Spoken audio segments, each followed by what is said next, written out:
In His Grip with Dr. Chuck Betters of Mark Inc. Ministries.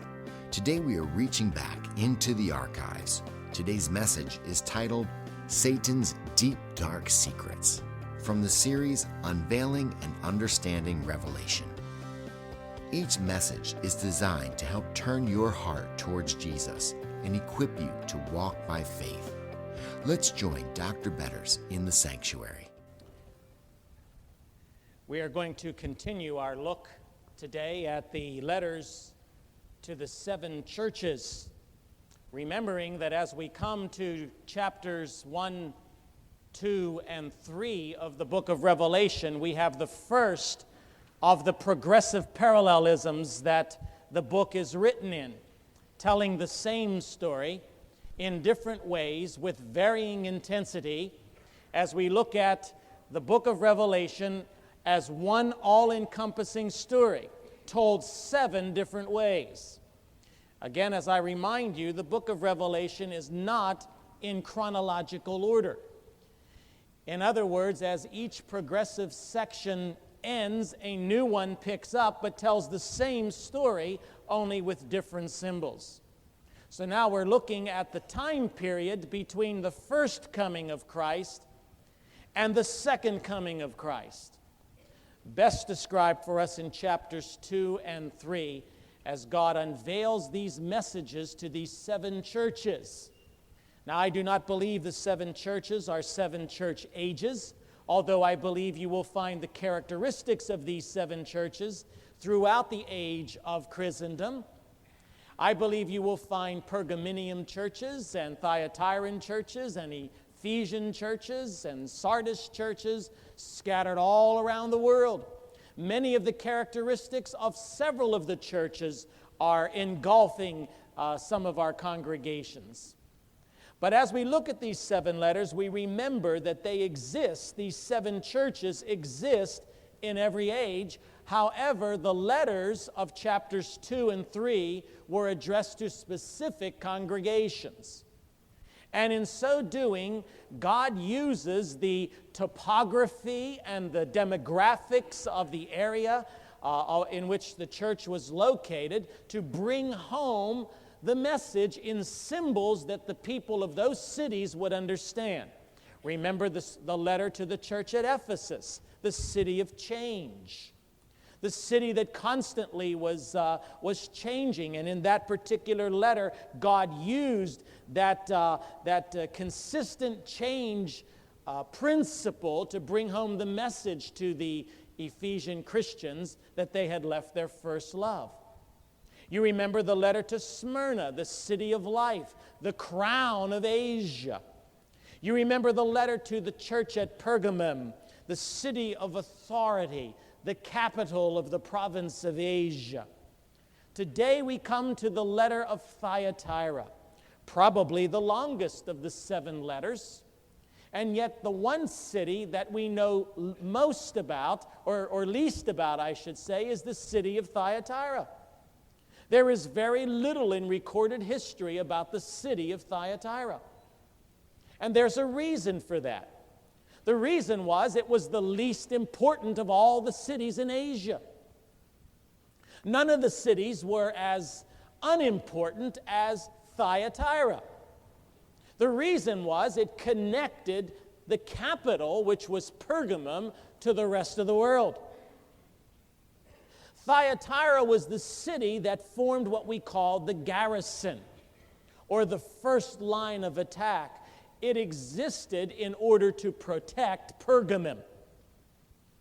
The city, because of its topography, was a city that was not very safe to be in if you were a soldier. It was, for all intents and purposes, a military town, and they existed for one reason and one reason only. So that if anyone decided to attack Pergamum, the capital, they would have to go through Thyatira first, and so Thyatira formed the first line of defense. However, because the way the city was laid out, it was very dangerous to be a soldier in that city. They oftentimes were brutally beaten. Yet always the city was rebuilt because it was a first line of defense. A true military town a transient culture, an immoral culture, a fearful culture, a fearful place to be, for at any moment, Pergamum could be attacked, and they would have to come through Thyatira to get there.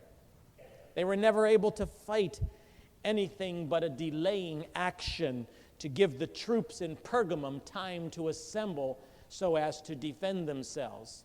Literally, thousands and thousands of soldiers died in Thyatira simply because they were sitting ducks while Pergamum assembled. It was a commercial city. We read about it in Acts chapter 16 when one Lydia, who was a dye maker or a seller of purple, came from the city of Thyatira. She was a businesswoman. And so we know, at least from some of the fragments of recorded history, that Thyatira marketed fabrics and dyes, and also specialized in the making of an alloy that was a combination of bronze and gold, a bronze-gold alloy that they used to make weapons. They were known for their trade guilds or their unions in Thyatira. Membership in these trade guilds was secret, and this is going to prove to be a very important point later on in the message. There was a secret membership to be a member of one of these trade guilds or these unions, and the membership was held in pagan temples. Only the members of these trade guilds would get the business. Literally, your livelihood depended on whether or not you were a member of one of the trade unions in Thyatira. They were religiously neutral in Thyatira. There was no Caesar worship there. There was no Greek worship there. They didn't really care what you believed. They didn't really care what you did as far as your worship was concerned. And so therefore, the Christians, unlike the city of Smyrna, were not persecuted from the outside. There was no one telling them that they couldn't be Christians or serve the Christ of the Christian faith. Nobody put any limitations on them in that respect. But the persecution came not from outside the church. The persecution to the Christians came from inside the church, as you're going to see in just a moment. It did possess, Thyatira did, one fortune-telling shrine, presided over by a female prophetess known as the Sambath. She would tell your fortune for a fee. You think these shops up and down Route 13 are something new. They're not. And it's very possible, some historians tell us, that fortune-telling shrine was a syncretistic blending of Judaism with some form of paganism. Somebody decided, well, we'll take the best elements of Judaism and the best elements of some of the Greek fortune-telling cults. We'll put it together. And there are some who believe that shrine in Thyatira was the syncretistic blend of those two religious concepts. At the time of the writing of the book of Revelation, Thyatira was on the upswing. The city was entering into one of its eras of financial prosperity. They were a city that their prosperity financially depended on whether or not they were being attacked. It was a war economy. And in that particular setting, this particular setting in Revelation 2, the city was on the upswing. They were experiencing great amounts of work. The bronze workers were heavily involved. The trade unions were flourishing at the time of the writing. And so the money was pouring in to the city. And in the midst of that sits a church that had been lulled to sleep. A congregation that had fallen to sleep at the hands of one Jezebel. You see, they had a root problem in Thyatira. The root problem goes something like this. To be involved in these trade unions created two problems. Number one, the rituals that were held were called common meals. So if you wanted to be a member of this trade union, you would have to go into one of their secret ritualistic temples and participate in what they called the common meal. Oftentimes, those common meals, secondly, would end up in drunken orgies, sexual immorality, loose behavior, slack immorality, and revelry. So the Christian was faced with a real problem. Either I join this trade union, participate in those common meals, subject myself to that kind of immorality, or I starve. I don't get any work. I'm blackballed, so to speak. There was no threat of persecution from without the church, but the threat was coming from within the church. Because you see, inside of that congregation at Thyatira, there were some who were saying, what is wrong with a little compromise to earn a buck? What's wrong with bowing down to this kind of thing? They're not asking us to worship any god in particular. They just want us to join the trade union. What's the big deal? We go in, we pay our respects, we burn a little incense, we join the union, put our name down on the membership card. What's the big deal as long as we can earn a buck? But then there were other Christians who had a real problem with eating meat that had been offered to idols and participating in such a paganistic way and seemingly violating their convictions in order to earn some money. You see, they faced a real difficult dilemma. We still have the same problem today. Christians face this all the time. How far, if at all, do we go in compromising with the world without violating the standards of what we believe as Christians?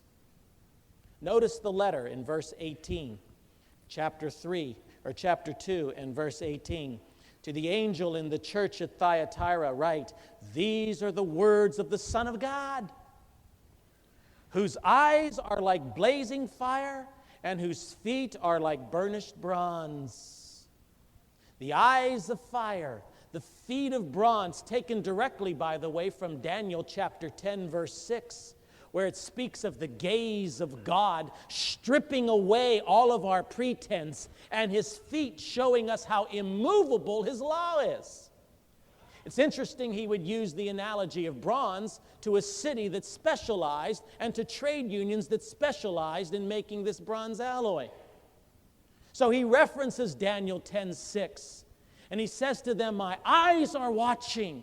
My law is immovable. My standard is pure.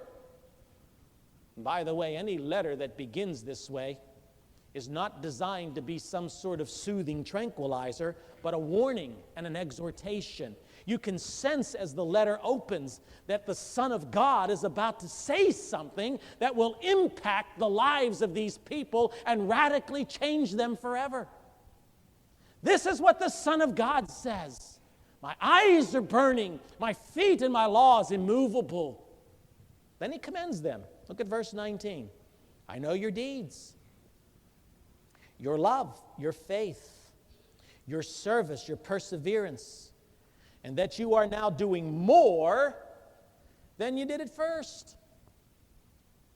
Service as the outcome of love. He says, I know your deeds, your love.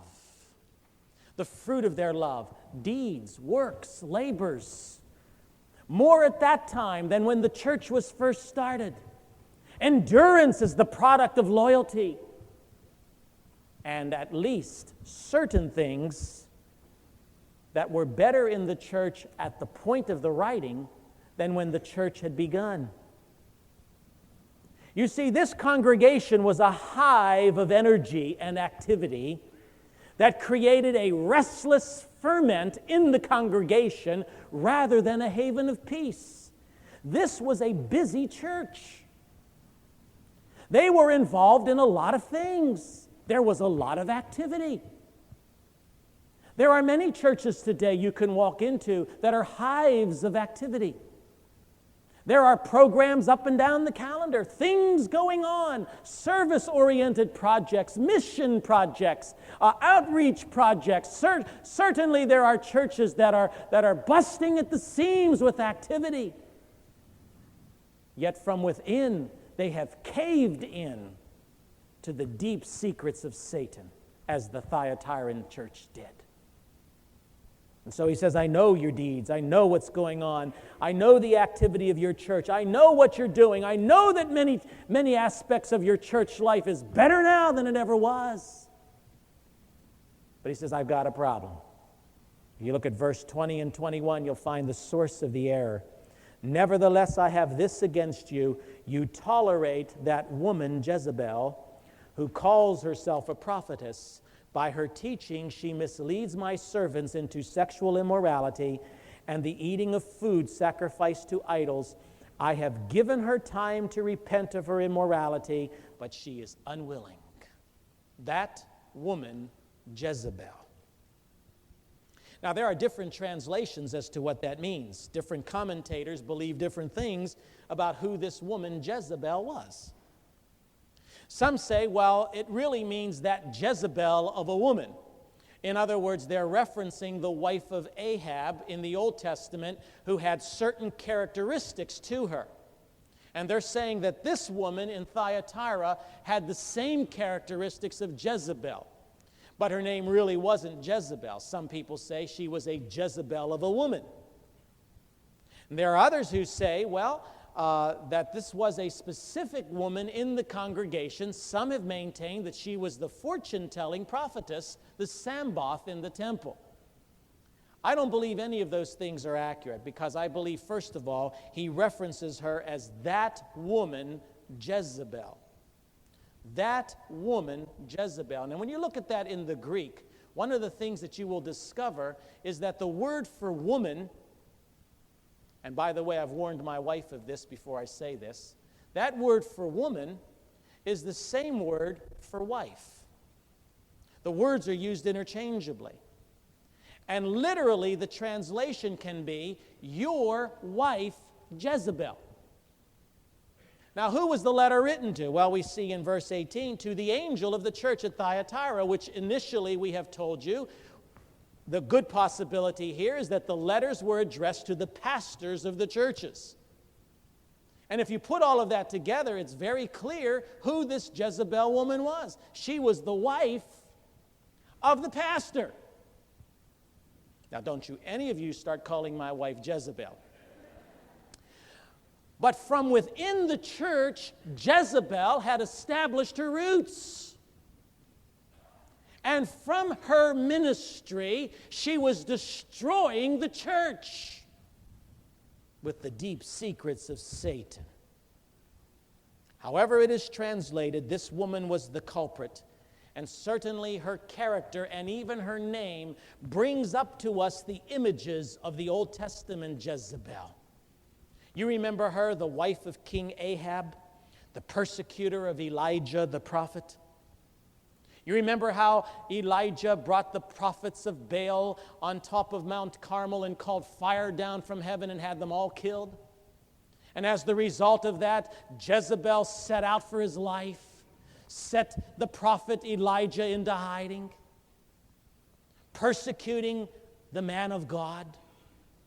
When she came to Ahab as his wife, she brought with her all of the gods of Sidon, and she caused Ahab and Israel to worship them. By the way, it's interesting to note that the Old Testament Jezebel had a goal. Her goal was not to eliminate the worship of Jehovah. Her goal was not to eliminate the worship that the Jews were involved with.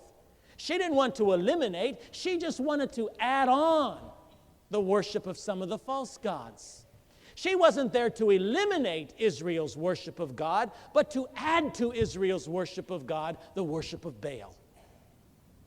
So in the process, she slew the prophets of God who dined at her table. And with the 450 prophets of Baal as her honored guests, she left behind a legacy of harlotry and witchcraft. What did this Jezebel at Thyatira do? Look at verse 20. It says, who calls herself a prophetess, by her teaching she misleads my servants into sexual immorality and the eating of food offered to idols. What was the sin of this Jezebel in the Thyatiran church? She misled the people of God. Do you want to know how she did this? She enticed them into these so-called gray areas. of the Christian faith.